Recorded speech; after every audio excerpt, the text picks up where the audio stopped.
Welcome to a special summer edition of the Old Frontline podcast with me, military historian Paul Reed.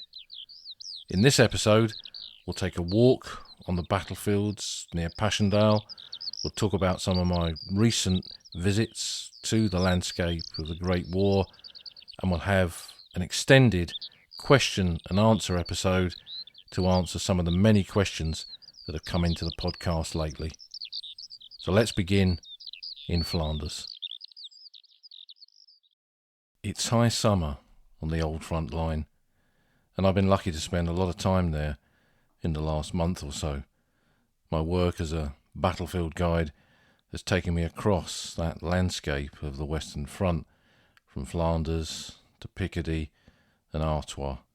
I've wanted to have a bit of a summer break this year as well, as work has been pretty busy leading those tours, but I also wanted to put out this summer special edition of the podcast, a bit like the special editions of our favourite comics we had during our school holidays when we were younger.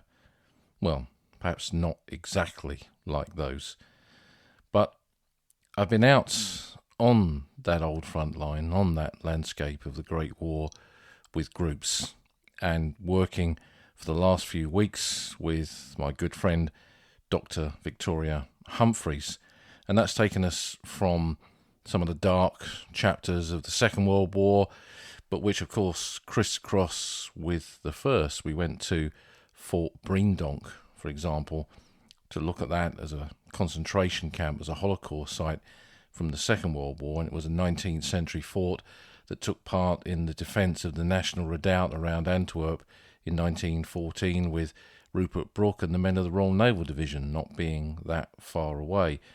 As we've said, another one of those places where the First World War meets the Second. But I've also been out taking groups to First World War sites as well. We did a great tour where we looked at the poetry and the writing of the First World War, something that we frequently discuss on this podcast, and I'm hoping from that trip alone we might have had a few converts to this podcast because of the amount of material that we've put out about some of the writers and indeed some of the poets of the First World War.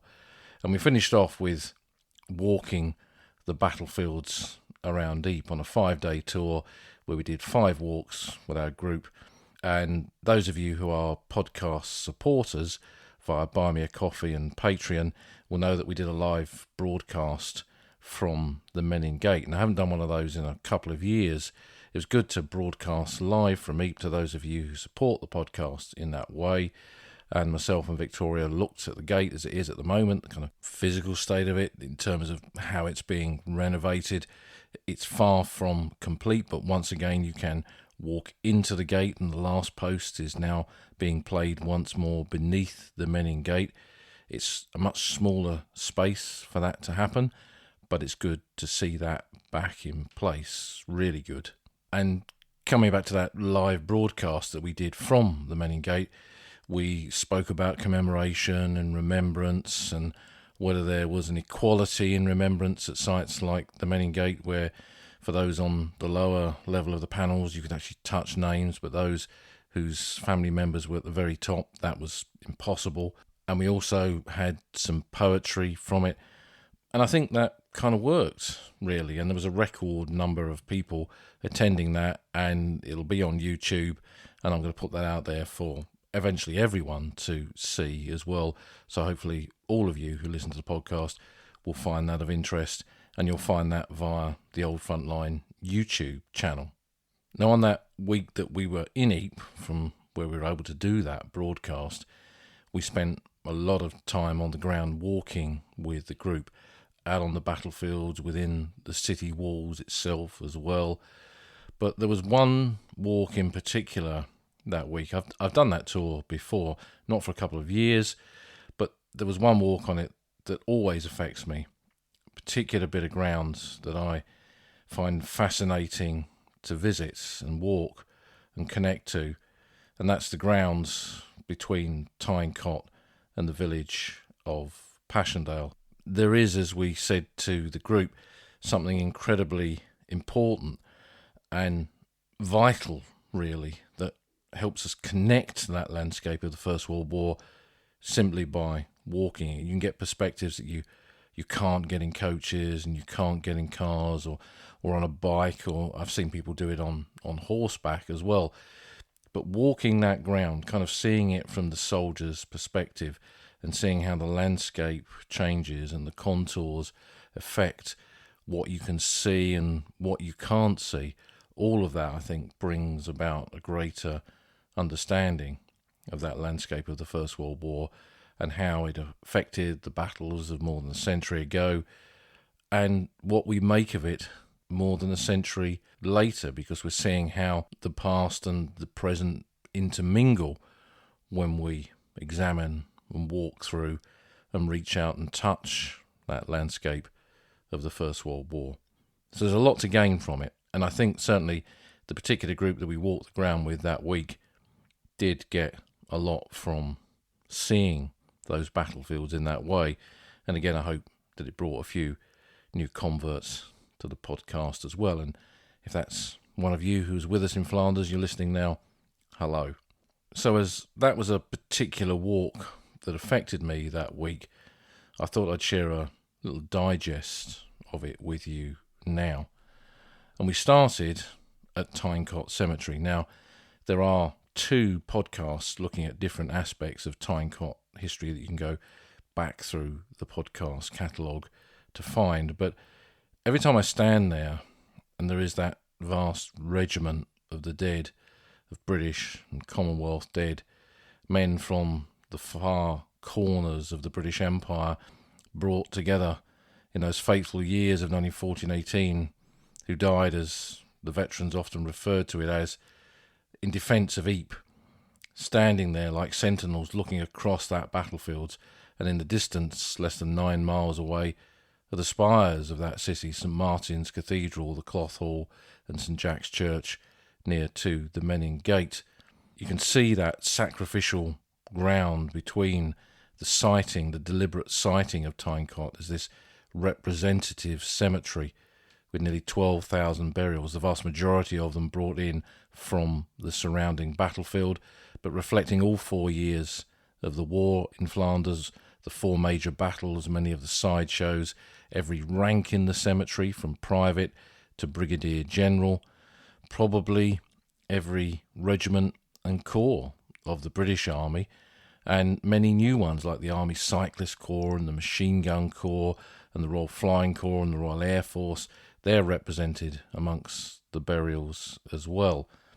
And the cemetery is not just a burial ground of the dead, it is a battlefield in its own right, and it has features of that battlefield, concrete bunkers, the 2 machine gun bunkers flanked by the trees, the command bunker underneath the cross of sacrifice with those steep steps that I did encourage the group to go up to get that perspective that the architect wanted, for you to look down on those rows of the dead and for it to be even more, if it could be, even more impactful as you stood there, just as King George V had stood there on top of the bunker during his King's pilgrimage in 1922. And we looked at the staggered graves of the original cemetery. We spoke about the burial of the dead there, the evacuation of wounded to the regimental aid post, which is how that cemetery began, and then the subsequent burial of the dead there during the winter of 1917-18 as the front line up near Passchendaele. This was a reverse slope away from it, so an obvious place to bury the dead in an area that couldn't be seen by the enemy, by the Germans. And then how the process began of gathering and finding the dead in the immediate post-war period, and what that was like in terms of the experience of those who were required, who often volunteered to do that kind of work, to go out onto that destroyed, smashed Flanders landscape and search for fragile human remains. I mean, when you begin to think about that, it's almost impossible to try and imagine what it must have been like to go out and find the remains of hundreds of soldiers a day and root around in those remains for the artifacts of identity, for dog tags, for personal items. Men were identified by names and details scratched on toothbrushes and pens and razor handles, all kinds of things. And that required an individual to search through those human remains to find those things and link what was on those artifacts to a real person. And it's a miracle in some respects that when bodies were found under those kind of circumstances, that anyone was properly identified and mistakes were made, information wasn't picked up, which is why now there is an army of researchers looking through some of these records and piecing together some of that data, some of the information extracted by those burial details that really couldn't be pieced together at the time. The sheer enormity of the scale of the dead, it must have hung like a weight around so many of those men and women involved in that. It must have been difficult for it not to feel personal, and difficult not to be dragged in to the whole emotions that surround the discovery of a human being who is not identified and trying desperately to give him his identity back. And I think when we scan the graves at places like Tyne-Cot, these are the kind of things that we perhaps think of, and certainly should think of. The huge percentage, the vast majority of the dead buried in that cemetery are not identified, a regiment, a rank, a nationality, but not a name. And the names of the missing kind of look down from the wall at the back, the Tyne-Cot Memorial, a further 35,000 names added to the roll call of the men in gate, the two memorials commemorating the vast majority of those from Britain and the Commonwealth who fell in Flanders during the First World War, with some other memorials besides, but those two memorials together commemorate the bulk of them. That is probably one of the cruelest elements of the First World War, missing soldiers, and families perhaps not even realising at the time that there were graves in Flanders of men unidentified. And I'm not sure whether that knowledge, knowing there were so many unknowns buried, would have helped families. I think many, and this is something that as a guide I've picked up by talking to people, when family today come to visit a name on a memorial to the missing, they presume that that soldier had been blown to pieces, is the phrase they often use, or disappeared into the mud. But the reality is they could be buried as an unknown soldier in one of those cemeteries. And I've researched so many men over the years that do not have a known grave. Typically on a battlefield it's 50% of the dead, which is why I think as time has gone by, the graves of the unknown have become more and more important to me and special to me perhaps, and why I always make sure that I reach out and touch some of them every time I walk those battlefields. So there we were at Tyne-Cot, this incredibly impressive cemetery where you can begin to get the kind of sense of the scale of the First World War. A battlefield in its own right with relics of that battlefield, the bunkers, and of course the dead from that battlefield as well. And as you look across the landscape from it, on a ridge that is not even 40 metres above sea level, you can see for miles and miles, and it brings together the whole kind of elements of what war in Flanders was about in the First World War, the possession and repossession of high ground. So there's always a lot to ponder on. I have no idea how many times I've been to Tyne-Cot since I first went there in 1982. It's a lot, but I never tire of it. I never find myself thinking, I've seen this before, I'll just kind of walk through and then go back to the coach for a coffee. I walk through those graves, I stop and I look, I photograph it in different light. I find that fascinating in many respects, to see these battlefields in the changing light of the seasons. That in itself kind of reveals something about the landscape. But when you're tuned into the wavelength of the Great War and you visit places like this, you can't switch off from it. You have to connect to it. It's an essential part. It becomes an essential part, I think, of who you are. And it was great as part of this visit for us to see a couple of the Commonwealth War Graves Commission interns there, young people at the very beginning of their lives, coming over to give a few months of their time to tell people, inform people about the cemetery and the work of the commission, the important work that it does, and help them understand what it is that they see when they visit Tyne-Cot, and help them find names on that wall or graves in that cemetery. And they very kindly spoke to our group about what they did and how it had affected them, what it was like to turn up to work essentially every day at a place like Tyne Cot. And I see them very much as ambassadors. They're future ambassadors of remembrance. They're the ones that the torch is passing to. They're the ones that will carry it forward into the next generation and then the next. And this is such an important little project to get these young people out on those battlefields, which is why I'm a member of the Commonwealth War Graves Commission Foundation. And I would say to anyone, it is a good organisation to be a member of, knowing that the money is used to help fund these interns on the ground. So we said our goodbyes to them and we headed off down the road through that undulating Flanders landscape. To think of Flanders as completely flat is a mistake. And you see that even as you walk away from Tyne Cot, how the road drops and then the ground rises again, and how the ditches and the little copses and the farms block line of sight and change the landscape around you, just as it would have done during those fateful years of conflict. But as you get nearer and nearer to the next major junction, you go past a riding school on the left-hand side with some beautiful horses in the fields there, and you come to a crossroads which was marked on the trench maps as waterfields and marsh bottoms, which gives you a kind of insight into the nature of the landscape there and how damp and how wet it was.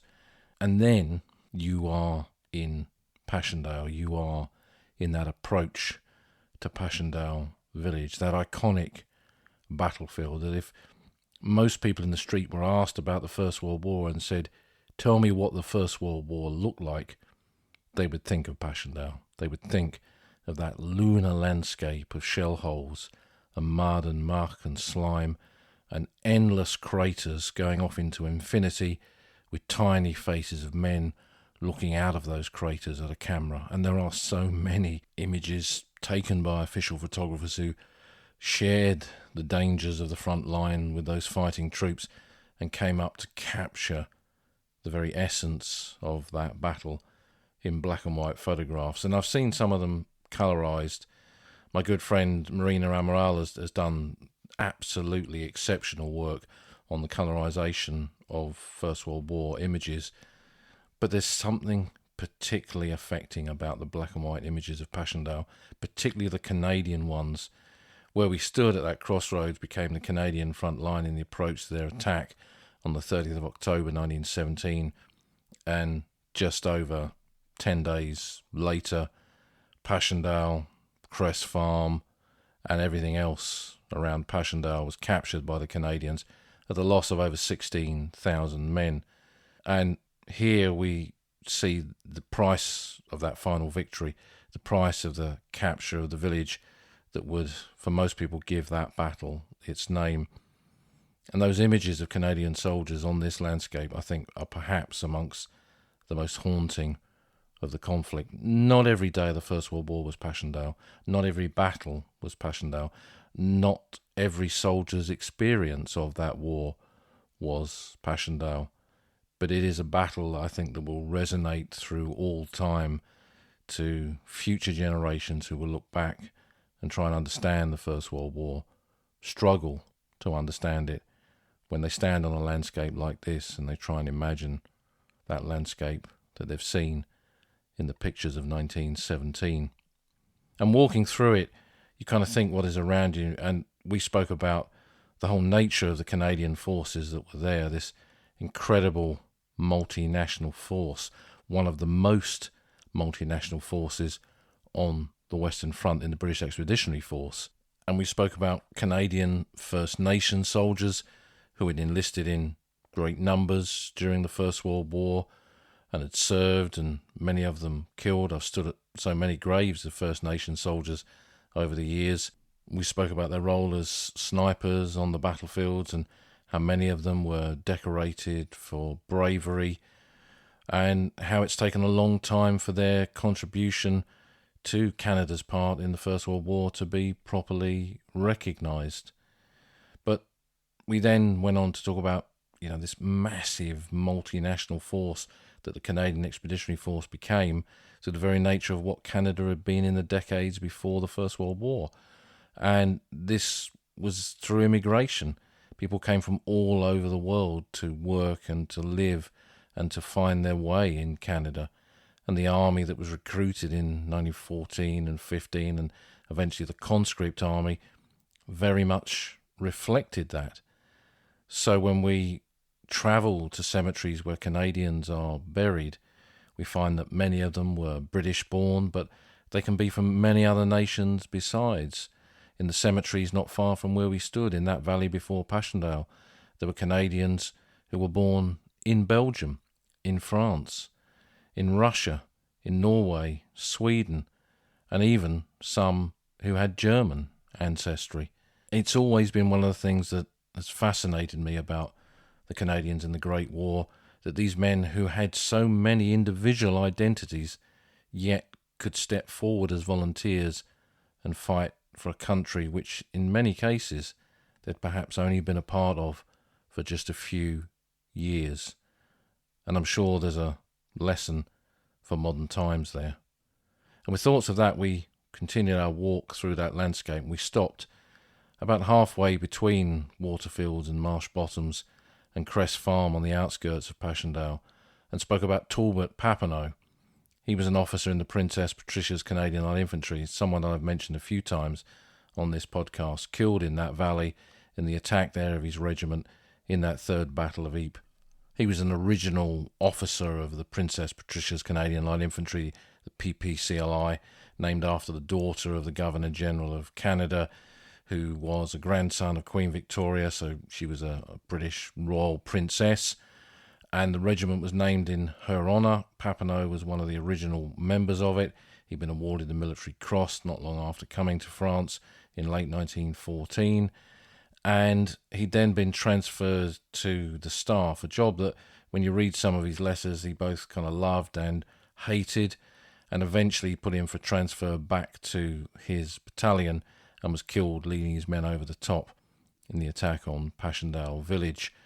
His remains were found and buried in a shell hole. A cross was placed on the battlefield, and then that cross was found in two separate locations after the war, and the exact location of his grave was lost, so his name is on the Menin Gate. And when I was there last week, in that central part of the gate where on one side there's a lot of Australian names and on the other side quite a few Canadian, the Princess Patricia's Canadian Light Infantry are one of those that you can actually reach out and see and touch at the moment, and looking up, there was Talbot Papineau's name. He is one of my Great War lodestars. I've kind of followed him around the battlefields in so many different ways, inspired by his letters, inspired by some of the drama that Canada has produced about him.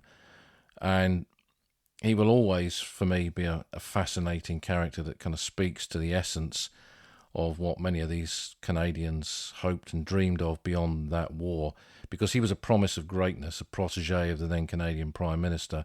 Papineau probably would have been Prime Minister himself after the war, and given that he came from a privileged background and this war had exposed him to ordinary Canadians in a way that in civilian life he never would have experienced, how would that have changed his view of what government was, of what Canada was? We can only but speculate, because this is where he reached his journey's end, falling in this battle of Passchendaele, and his name forever engraved on the Menin Gate some miles away in Ypres. So many stories on this landscape, so many stories on all of these landscapes that we visit, but some powerful ones amongst them. As we climb the gradual slope towards the outskirts of Passchendaele village, again, people were perhaps surprised at how long it took, and also just how extreme, in terms of a Flanders landscape, that rise was, because very quickly you could suddenly see the whole valley behind you, and you could imagine yourself on that landscape of 1917 when this was just mud and shell holes. How quickly could you move through that landscape under those conditions? Not quickly at all, which is understandable that we'd only walked a mile or so from our start point where the Canadians began their jump off, and it took them nearly 10 days to get to the other side of Passchendaele village. And it's once you've added those bits of the jigsaw together and referenced that with the accounts of 1917 and those photographs of this landscape by those official photographers, that all of this perhaps kind of makes some sort of sense. And standing there at Crest Farm at the Canadian Memorial, we again spoke about the experience of battle and what battles like this would have done to men who survived, perhaps feeling alone in that landscape. There's the famous photograph of the Canadian machine gunners that appears in Lynn MacDonald's, they called it Passchendaele, and she interviewed one of them, Lebrun, I think his name was, and how he spoke about how suddenly, not long after the photograph was taken, most of his crew were dead or wounded, and he was kind of alone in that landscape, something that we don't always associate, I guess, with the experience of the First World War.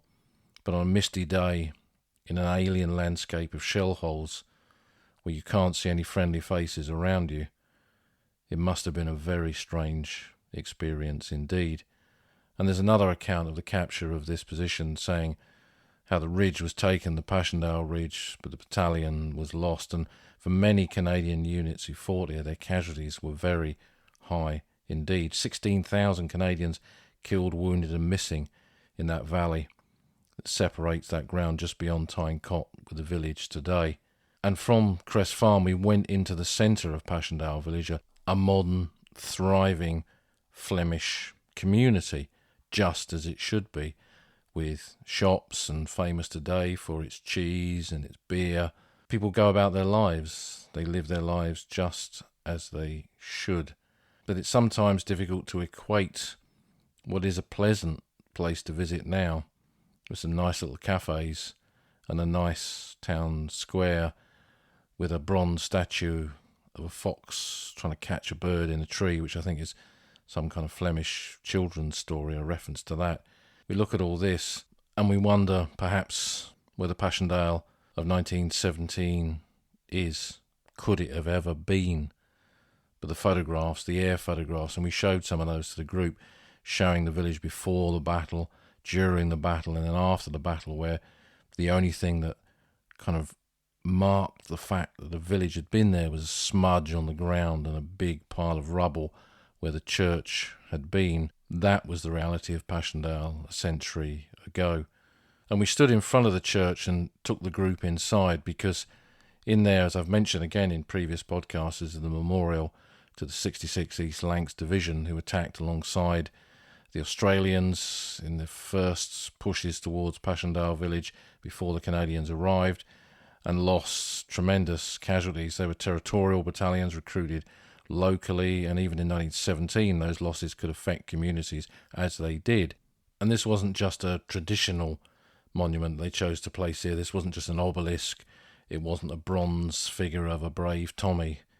They decided to contribute money towards the rebuilding of Passchendaele Church and place a stained glass window in it instead that bore the badges of the units that served in the division, the divisional flash, triangle, three-coloured triangle, and then the coats of arms of the towns in which the men from the division had enlisted, had come from, and those towns affected by those losses here at Passchendaele in October of 1917. And again, this gave us an opportunity to perhaps look at different layers of the First World War. How do you memorialise men? Is there a set way of doing it? Does it have to be an obelisk or a bronze figure?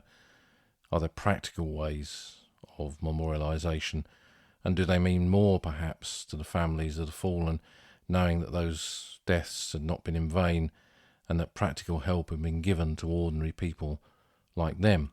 We don't always have answers to these when we're on these tours. In fact, most of the time we don't have any answers. What we like to do is to pose the questions, something that we've often done on this podcast, to get people to think and people to come up with their own views of these different layers and approaches to our understanding of the First World War. But coming back outside into the light of a summer's day in Passchendaele village, as the people began to board the coach and we headed off to lunch, the shadows of the past are forever there, the shadows of the past of the Great War and my own. I looked across to the Western Front Association plaque there, unveiled by my old friend John Terraine many years ago. But I thought too of the veterans that I'd known who'd come through Passchendaele, who had served on that battlefield with its infamous name, that cast fear, I guess, into many who came to understand what it stood for. Hell still walks in some respects at Passchendaele.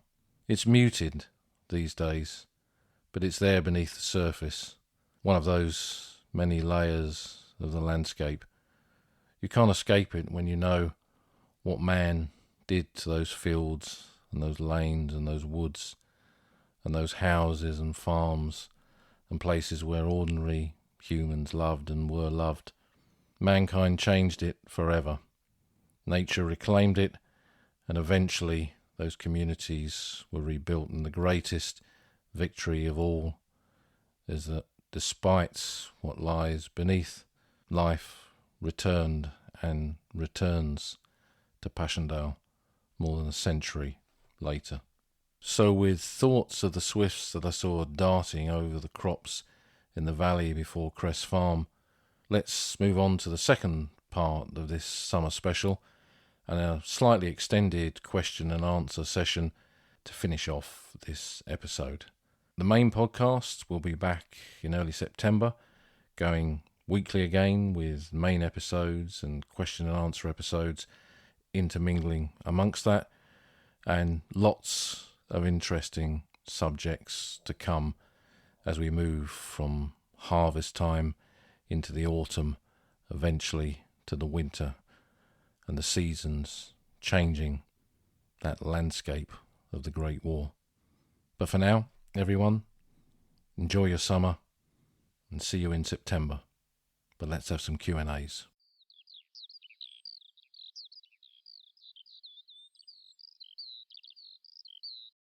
So moving on to our question and answer part of this summer special edition of the podcast, our first question comes from Dave Evans on email. Thanks for the excellent podcast, Dave says. Just back from a trip to Ypres, and a question arose as to how some cemeteries have the word military in the name, but most don't. Is it as simple as to differentiate from a nearby civilian one? What got us thinking is that some of the military-named cemeteries aren't named after towns or locations in Flemish. Any ideas? Well, the naming of cemeteries is actually something I've thought about doing as a podcast episode for quite some time. It's a complex subject in many respects, and there are so many variations as to how the names of these cemeteries came about. But that phrase, military, as you suggest, came about to differentiate between a civilian or communal cemetery and a specially constructed military cemetery. So in the early years of the conflict, particularly in 1914, and if you look at some of the surviving 1914 cemeteries near Ypres, Zillebeek Churchyard is a good example of that, they buried men in already consecrated ground. That was the common practice for a lot of those early burials, particularly when it involved the bodies of officers being brought back to be buried away from the actual fighting itself. On the battlefield, they would, of course, bury men in foxholes, in firing positions, and all kinds of battlefield graves. But consecrated ground was used quite extensively in that early period. So those would be communal or civilian cemeteries.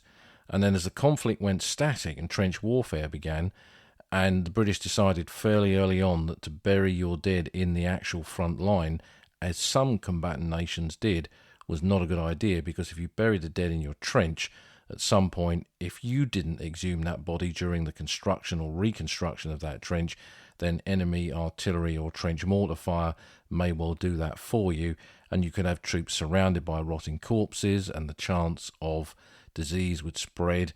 So a decision was made by senior medical officers that the dead be brought back for burial in proper cemeteries.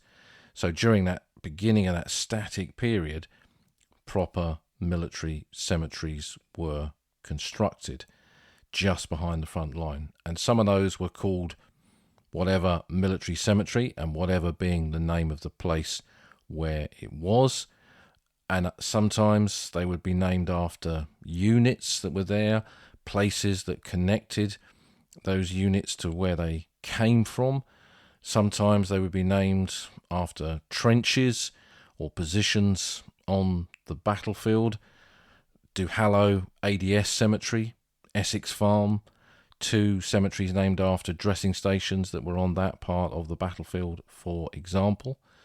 And then up on the bluff, you've got Hedgerow Trench Cemetery. You've got the Wood Cemetery, named after the wooded area, and the cemetery was constructed on the reverse slope there in those woods. So you've got landscape-related names. So you can see already that even in the naming of cemeteries, there's quite a few different layers to this. And if we then extrapolate that along the entire British sector of the Western Front, you've got all kinds of reasons behind cemeteries being named, some of them even being named after individual people. Prowse Point Cemetery down at Plugsturt, for example, is a good example of this. That's one of several locations on the battlefields that were named after Bertie Prowse, who was a officer in the Somerset Light Infantry in 1914, became a battalion commander and then a brigade commander, and died of wounds on the first day of the Battle of the Somme. But that's not the only cemetery named after an individual.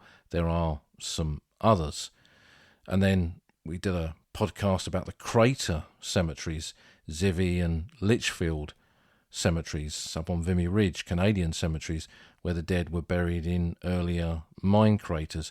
So there's lots of different reasons and history behind the naming of these cemeteries. And when you go to some of the earlier guidebooks before cemeteries were concentrated that have lists of cemeteries that existed in 1919, 20, or if you look at the introduction to cemetery registers, which lists the cemeteries that were closed and moved into those sites, Tyne-Cot is a good example of that we were just speaking about in the earlier part of the podcast. In the original editions of the registers, it would list the principal burial sites that the dead were brought into those cemeteries from. And looking through those, you can see all kinds of names. Individual units named their own cemeteries. There was a King's Liverpool Regiment cemetery, for example, near Windy Corner at Givenchy in northern France. So you have that kind of thing. And it is a fascinating subject, Dave. And there's not one true answer to this. But the phrase military is something that you see a lot being used in the naming of cemeteries that were placed apart from sites where there'd been communal or civilian burials, basically. And it's not a phrase that was then reused a generation later in the Second World War. The phrase war cemetery is much more common for the cemeteries of World War II. So a fascinating subject, and one we will definitely return to in a podcast episode somewhere down the line. Question 2 comes from Kathy, also on email. I have a question or two about the German Eastern Front against the Russians. Was that a trench war, and where was the Eastern Front? When the Russians withdrew because of the revolution, were all the German troops moved to the Western Front, and did it make a difference to the length of the war? Well, again, Kathy, this kind of question is another podcast episode in its own right.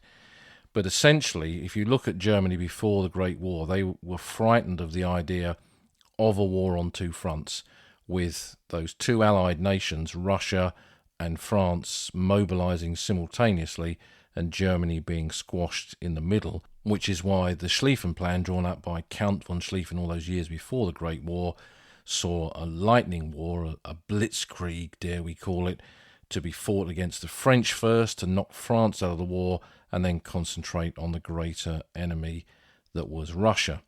Now, the borders of many of these nations were different to the borders within Europe that we know today, particularly true with Germany, whose borders changed dramatically in the first half of the 20th century. But what we see in August of 1914 is as many German troops that are going to the west to fight the Schlieffen Plan are also being mobilized in anticipation of operations on what became the Eastern Front. And that Eastern Front extended all the way down through what is now modern Poland, right down into Ukraine. And it's a complex area. I would recommend some of the recent scholarship on this, which extends from Norman Stone's classic book on the Eastern Front through to Nick Lloyd's more recent one-volume account of the Eastern Front, which is an excellent kind of summary of that war in the East, which there isn't enough knowledge of because it is a subject that requires a degree of language ability, because the sources about it are normally in languages that are not English.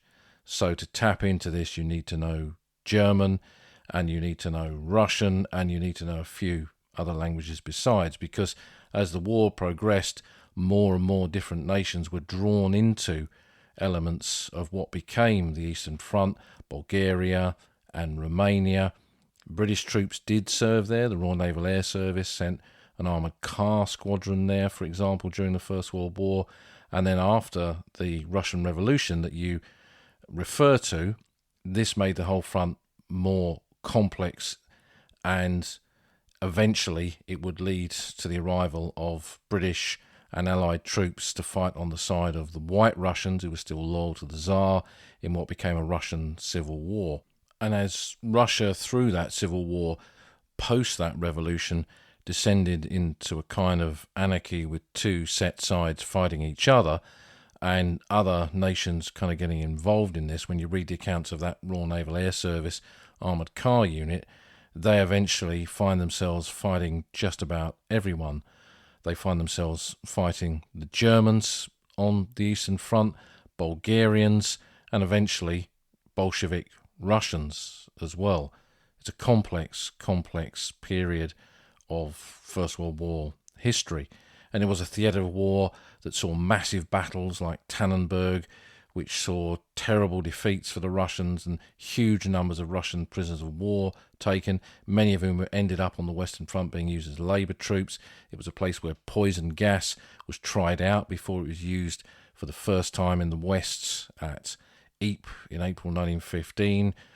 And with that Russian Revolution that took place in April 1917, that would lead to the winding down of the German involvement on the Eastern Front and the signing of the Treaty of Brest-Litovsk in February 1918, ending that war, dividing up the kind of spoils, and more importantly for Germany, releasing a huge volume of troops that could be used indeed against the Allies in the West, because this was a period of the conflict in which America was now part of that conflict. They'd entered the war at the same time as the Russian Revolution had begun, and it was now only a matter of weeks or months before American combat troops arrived on the battlefield, and that would tip the balance in the favour of the Allied powers, and Germany would almost certainly lose the war. So releasing those men from the Eastern Front, from the Russian front, and bringing them to the Western Front gave Germany that chance to throw one last roll of the dice, one last big attack, which was in fact a series of attacks extending from the Somme in March through to Flanders in April and the Chemin des Dames in May and then the Marne. And each of these saw breakthroughs, often saw big advances and capture of ground, but at cost. And many of those men who had been released from service on the Eastern Front were in graves in the West within a few months. Such was the scale of German casualties in that spring of 1918. So the Eastern Front is an essential part of our understanding. It's something that, from my own point of view, I don't know enough about, and something that I'm reading more and more about. I have visited one or two locations on the Eastern Front on many of the trips that I've done where I've gone out to look at Second World War battlefields. That has taken me across ground where indeed there had been fighting in the Great War. So again, and I know I'm kind of saying this with every question that's coming up in this edition, this is something that I hope to return to do a podcast where we kind of understand the Eastern Front. Some of those ones that I started doing where we ask what, how, why and where, and we'll do something like that about the war on the Eastern Front sometime this winter. Question number 3 comes from Nancy Bergman, again on email. When you talk about territorial, Just who are you referring to? I mistakenly thought it meant troops from Canada or New Zealand. So when I talk about the British Army, I talk about different elements of it. And the British Army during the First World War, during the initial period of the First World War, consisted of pre-war regular soldiers. It was a volunteer army, so those men had volunteered to join the regular army. So they were full-time soldiers and part of that regular forces of the British Army. Typically, they did 12 years service, which was broken down into 7 and 5. 7 years as a regular, 5 years on the reserve. So after those 7 years, they would leave the regular army, go into Civvy Street and become a policeman or a miner or a factory worker, but remain on the reserve, do some training, do an occasional camp, and in time of war, they would be recalled to the army. And that's exactly what happened in August 1914. So that's the regular army. Then in 1908, the Territorial Force was created out of the volunteers. There'd been a volunteer army in Britain of part-time soldiers for quite some time. And this was formalised into the Territorial Force. Post-World War I, it became the Territorial Army. And the Territorial Force, through county regiments and corps of the British Army, created locally raised units that were part-time soldiers. They're often referred to as Saturday night soldiers because there was a Saturday night drill hall session and these men went to it. So they had uniforms and they had equipment and they had military training, but they carried on doing whatever job it was. And when I was living in South Yorkshire, I started to do some research into the local Territorial Force battalion to Elsica and Hoyland and Rotherham, which was the 1st 5th Battalion of the York and Lancaster Regiment. And they recruited from a lot of the collieries, the coal mines in that area, and miners were given time off to go to drill sessions, to go to the annual camp, which for them was often in Wales, and they would sign up for 4-year periods of service, and quite a few of them had joined up at the very beginning, so in 1908, so 4 years later, that was 1912, they re-enlisted for another 4 years, because they kind of saw it as free money. They were enjoying a bit of army service, they could carry on being miners, get an annual camp, free holiday in Wales, all that kind of stuff.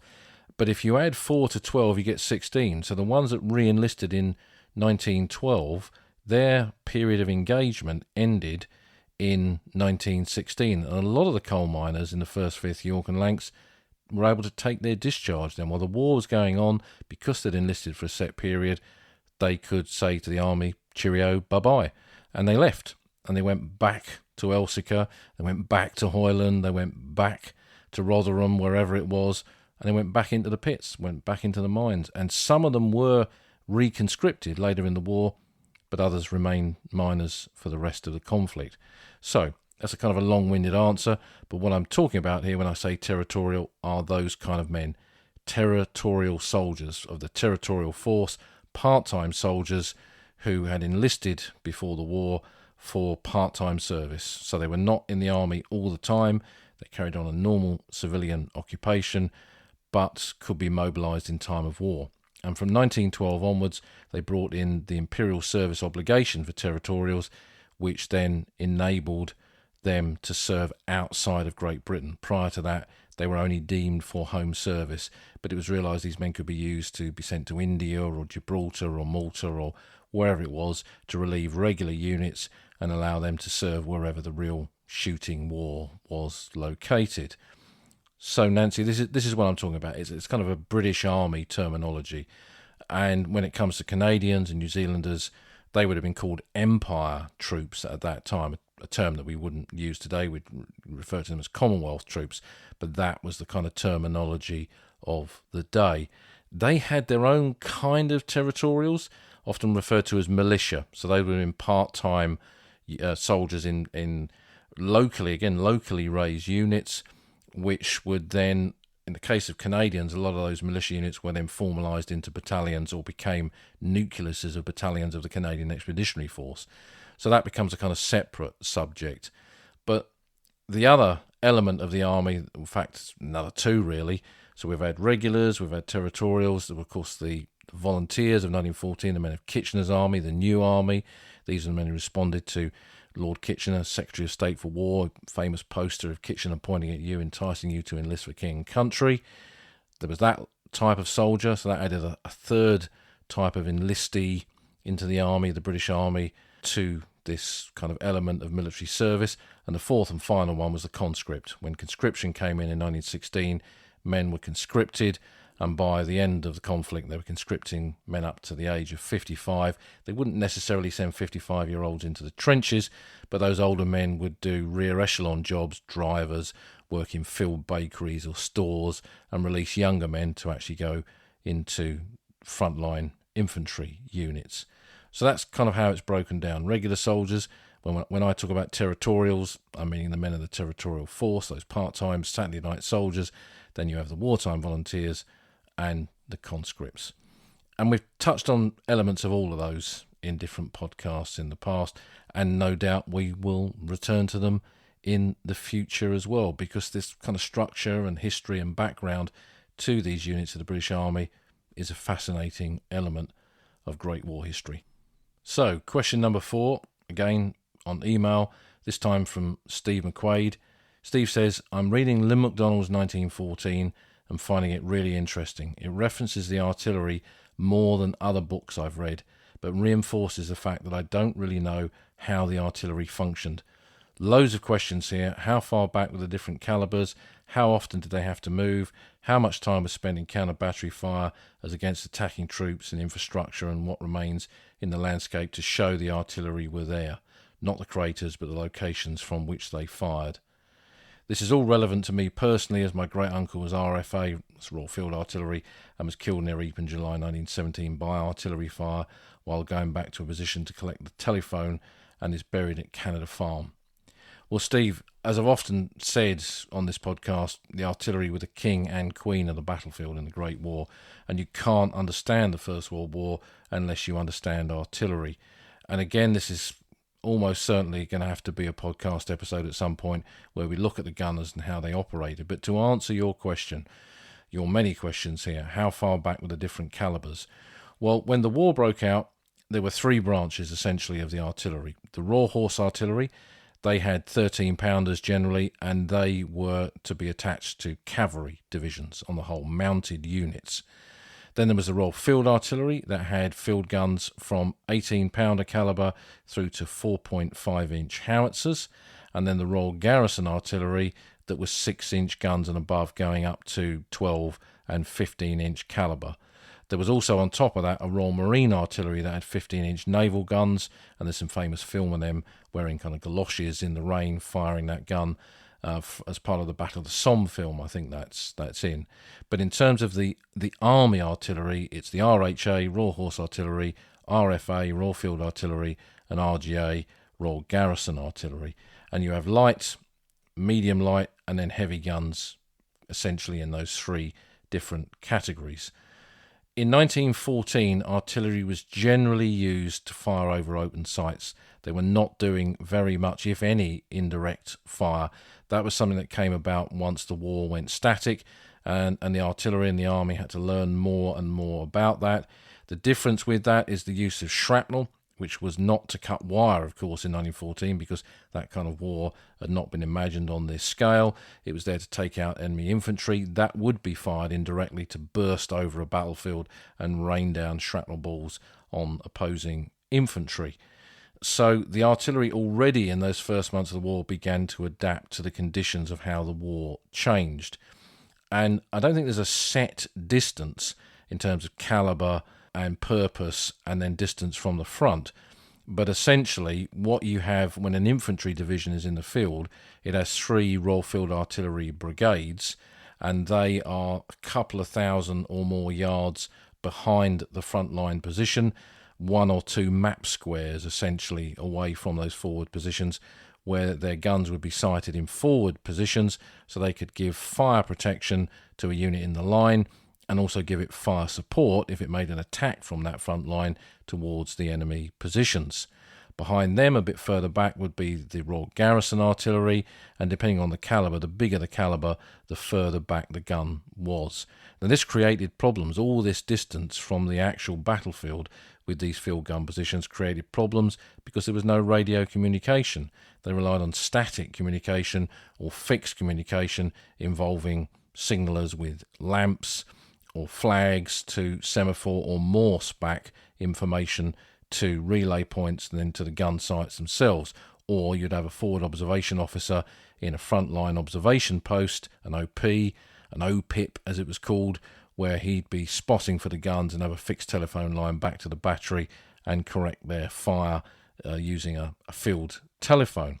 All of that was vulnerable. Shell fire, lines being pulled off the side of the trench by infantry soldiers who didn't know what they were doing. Believe me, that did happen. So it created all kinds of problems in coordinating this artillery fire. But the skill of the gunners got more and more skillful, increased over the course of the war, to a point where by 1917 they could fire map fire without pre-registering the artillery. So previously they'd have to drop shells on a target, correct the fall of those shells, and then a salvo would hopefully hit it dead on. By 1917 they could just give map coordinates, the guns could be set, and the artillery fire could be dropped onto a target, and it was pretty accurate. So it was only in that last period of the war that kind of modern use of artillery was truly possible. But in terms of what remains of them on the landscape today, I don't know of any places on the forward kind of battlefields where you'll see gun pits. I know one or two places behind the lines. In the village of Mesnil-Martinsart on the Somme, there are some circular artillery positions in the village there as you come through it and go down towards the cemetery on the edge of the village, for example. And I know one or two woods in that area that also where you'll find larger gun positions. And by larger gun positions, I'm referring to Royal Garrison artillery guns here. They tended to have much bigger physical gun positions. And in a chalk landscape, when you construct something like that, there's a much greater chance of that kind of thing surviving. Field guns, RFA positions, tended to be basically small gun pits that were temporary constructions. Because of enemy artillery fire, you had to move your guns around a lot. So guns didn't stay in the same place too long because they could become targets for that enemy artillery. But one of the places that kind of comes to mind for a field artillery gun position, as you're coming down from Mametz village down towards Mametz Woods, and you don't take the road off to go to the memorial to the 38th Welsh Division, the Red Dragon, you continue along the lower track. There's an embankment there. It's getting less and less visible, but there's an embankment there where there were deep gouges in the side of it that were said to be field artillery positions from 1916 or 18, one of those two periods of the war in which the British Army was fighting on the Somme. So there's a few places like that, and those chalk landscapes I think will have more survivors like this where we'll see former gun positions. But once more, this is a subject that we must return to properly with a proper podcast of how the British used their artillery and how that artillery developed from standard artillery through to the adaptation of heavy and super heavy guns, and how all of those were used and coordinated, and how signals kind of fit into that as well. A fascinating subject, and thanks for bringing it up. So our fifth and bonus question for this special summer edition comes from Alex Clayton, again on email, and it reads, "My great-great-grandfather was Private Joshua Samuel Clayton of the 4th Canadian Mounted Rifles. He was killed on Mount Sorrel on the 2nd of June 1916. Joshua's remains weren't recovered until around 1922 by my research, and he's now buried up at the St Julian Dressing Station Cemetery. My question for you is, do you know of any source where records are kept of where remains are recovered after the war? I'm attempting to find a location as close as humanly possible to where Joshua fell, but I have no record of where his remains were located. I'm not sure if all the Commonwealth War Graves Commission keep records as to the location circumstances that remains are recovered." So, Alex, I'm pleased to tell you that those records do survive on the websites for the Commonwealth War Graves Commission. So if you look up your relative on there, and I think not a lot of people realise this, you look up a soldier and they have a dedicated page if they have a known burial site. In your case, that's the St Julian Dressing Station Cemetery. And when you look them up, you go down to the bottom of the page and there's a whole series of embedded digital documents where they've scanned original documents connected to that casualty. There's the original page from the original register. There is details of the inscription that was added. There's a kind of an inscription report that details the inscription that was added to the grave. And then there are concentration reports if that soldier was concentrated in.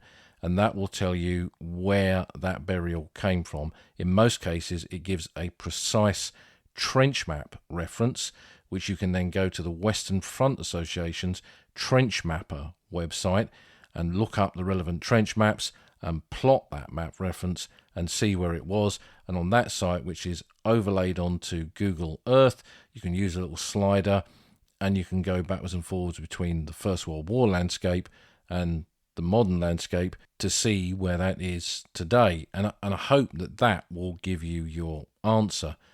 They're fascinating records. I mean, I've looked up a lot of casualties, looked at these documents, and a soldier is buried in this cemetery, but actually he was originally buried in another location. And often it kind of exposes small little regimental burial grounds where men from a particular unit were buried together. And then you can use that, as we said, plotting it on a map, plotting it on the modern landscape, and standing on that spot today, which is exactly what you want to do. So check out those records. The records of these burials are not then stored in another location. Now that would be very interesting if the Commission, who must have digitised all these concentration reports, placed them separately so you could kind of flick through them by cemetery. I think this would expose quite a lot of patterns and ways in which graves were moved and where they were moved from, and probably give us even more names of cemeteries, kind of referring back to that question of original burial grounds that were there during the war. But that has not been done. I understand why, time, money and all that kind of stuff, but I think going forward it'd be great to see those records separate to the actual commemoration page and being made available to researchers and historians in a different kind of way. But in terms of individual casualties, you just go to cwgc.org, look up the casualty concerned, and then on that page will be those embedded documents that you need to look at to get those map references from. And in some cases, with the reburial report and with the concentration report, it also indicates how they were identified. Going back to what I was talking about earlier in the way that search parties went out and looked for the dead after the war, you know, I've seen all kinds of things in there that they found artifacts, boots and equipment with names and numbers stamped on it. All of that kind of kit was then used to help identify the body of the soldier that had been found. So it's a fascinating insight, and it gives you kind of so much perspective on the difficulties of recovering the dead after the First World War. So Alex, let me know how you get on with your research. I'll be fascinated to find out where you discover he was originally buried. So thanks for all of these great questions. I hope this summer special has been of interest. Keep your Q&As coming in. I've got a whole load that's come in recently, so that'll keep plenty for future Q&A episodes, which are proving incredibly popular. A lot of you have said that you quite like the fact that we look at lots of little different subjects in one episode. So keep those coming in, and there's two ways of doing it. You can send it in via email, as all of our contributors to this episode have, or you can go onto the Discord server and you can post a question on there. And links to both of those are in the show notes. So enjoy that summer. See you in September. Keep the questions coming in. Until next time, on the Old Front Line.